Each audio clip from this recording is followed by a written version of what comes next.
E vocês que são espirituais, normalmente na tradução, na Revista Atualizada, que melhor traduzido seria, vocês que são guiados pelo Espírito Santo. Lembra como termina o capítulo 5 de Gálatas? Ele diz, irmãos, se vocês são guiados pelo Espírito Santo, vocês devem viver no Espírito Santo. A sua vida deve ser pautada pelo Espírito Santo.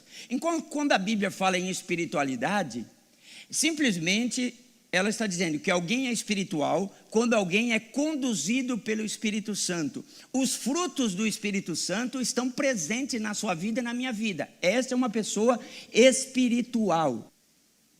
Então veja, irmão, se alguém for surpreendido em algum pecado, o que acontece? Vocês que são guiados pelo Espírito Santo, vocês têm que ajudar essa pessoa a voltar para o caminho certo. E não agir como se vocês fossem pessoas melhores do que aquela pessoa que falhou. Uma briga se devíamos cumprir a lei de Deus para sermos salvos. Então, mais ou menos o que o apóstolo Paulo está dizendo, gente, vocês se preocupam tanto com a lei. Se vocês querem cumprir a lei de Cristo, ajudem uns aos outros. Como é que eu faço isso? Levando as cargas. Qual é a carga aqui? É ajudar uma pessoa a levantar-se depois que caiu. Ela está com um peso nas suas costas, porque ela errou, ela falhou, ela pecou. Então ajude a pessoa que falhou a levar as suas dificuldades. Porque é assim que deve fazer aquele que segue a Cristo como Senhor. É que os crentes que andam no Espírito, então, têm que atuar como pessoas que vão ajudar a restaurar a vida da pessoa que está prejudicada por causa da falha, do pecado ou pela uma má conduta. De fato, corrigir alguém aqui tem o sentido de restaurar algo que foi quebrado. O que mostra que é um dos deveres mais nobres do crente maduro, é recuperar um irmão que ao dar um passo em falso, caiu e se machucou. Essa é a ideia. Sabe o que acontece muitas vezes dentro do ambiente da igreja? É muito difícil porque tem o ser humano. Existe o espírito de competição, existe o espírito de intriga. Existe esse espírito, ele é real. Quantas vezes você e eu estendemos a mão para uma pessoa que errou e falhou e pecou? Quantas vezes nós não somos o primeiro a apontar o dedo e dizer, pecador, falhou. E nos achamos melhor que essa pessoa. É isso que Paulo está dizendo. Gente, não está muito certo isso. Preste atenção, vocês se dizem espirituais. Como é que uma pessoa espiritual se comporta? Julgando? Sendo severo? Dando chilique? Claro que nós julgamos. Nós achamos a pessoa mais fraca, inocente. Como é que pode ter caído nesse erro? Como é que pode ter sido tão relapsa? Só que esse não é o espírito. Vejam, a pessoa deve ser corrigida. E corrigir aqui significa eu vou lá e vou ajudar a pessoa a levar as cargas.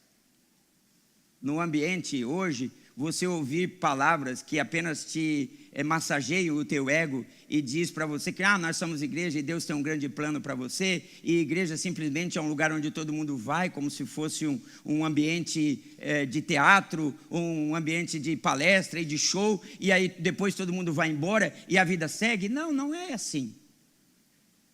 Ser igreja é uma coisa que exige comprometimento. Mas a igreja está cheia. Ok. O que isso significa? Basicamente que a igreja está cheia de multidão. Multidão não é cuidado. Eu queria dizer para você, multidão nunca foi cuidado por Jesus. Jesus cuidou de discípulos. Multidão ele curava e ele dava pão. Mas quem era cuidado eram os apóstolos. Lembre-se disso. Se você não aprendeu a perdoar dentro da igreja, a culpa é sua, não é culpa da igreja. A culpa é minha, que não abri meu coração para a palavra. Ser igreja é isso, porque sentar no banco e ouvir uma palavra e voltar para sua casa ou chegar diante da sua internet e ouvir um bom sermão lá de qualquer pastor que você escolher, é ótimo, mas o que aquele sermão vai fazer diferença na sua vida? Se não fizer nenhuma diferença, se não ensinar você a ser igreja, me desculpa, é só encher linguiça. É mais um sermão sobre aquele assunto. Porque o difícil é quando você tiver um embate e você precisar resolver aquele embate. Quando alguém falhar, quando alguém errar, quando quebrar algum tipo de ligamento, é que você vai ter que corrigir com brandura. Então, às vezes, o que eu percebo e nós temos que perceber é que ser igreja são coisas que envolvem profundidade. Relacionamentos ó, na força do Espírito Santo, porque nós sabemos que o papel do diabo qual é? É destruir a unidade que é na igreja, e ele não pode encontrar um caminho fácil. A igreja não pode ser aquele tipo de gente que abandona os feridos para trás. Nós não podemos abandonar as pessoas que erram mais e falham mais e deixar elas para trás, porque não faz sentido. Não cumprimos a lei de Cristo assim. Está entendendo o que o apóstolo está dizendo? Levai as cargas uns dos outros é a lei de Cristo. E lá no João capítulo 13 ele diz: e vocês serão os meus discípulos se tiverdes amor uns pelos outros. Se amardes como eu vos amei, assim vocês serão meus discípulos. Gente, cada um já tem o seu fardo para carregar. E muitas vezes é um fardo que se leva em solidão e sofrimento. E não se esqueça, todos nós carregamos um fardo que pertence a nós mesmos. Ninguém poderá levá-lo por nós. Apenas nos ajudar a percorrer a jornada com algum alívio já é o bastante.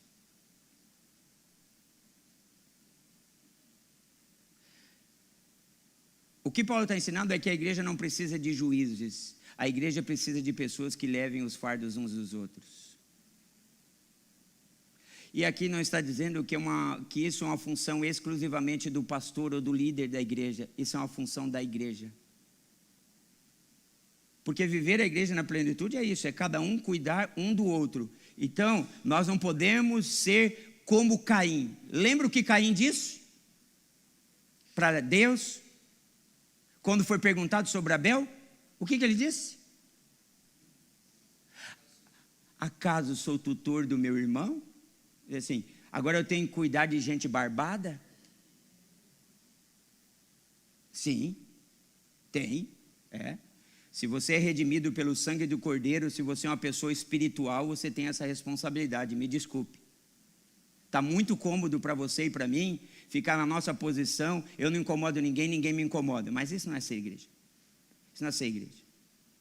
Porque a pessoa que tem a alma, o coração convertido, ela jamais vai se acomodar com isso. Ela não vai aceitar isso. Ajudar outra pessoa a levar a sua carga não é ser responsável direto ou indireto pelo pecado alheio. Não é porque, então eu vou ser conivente.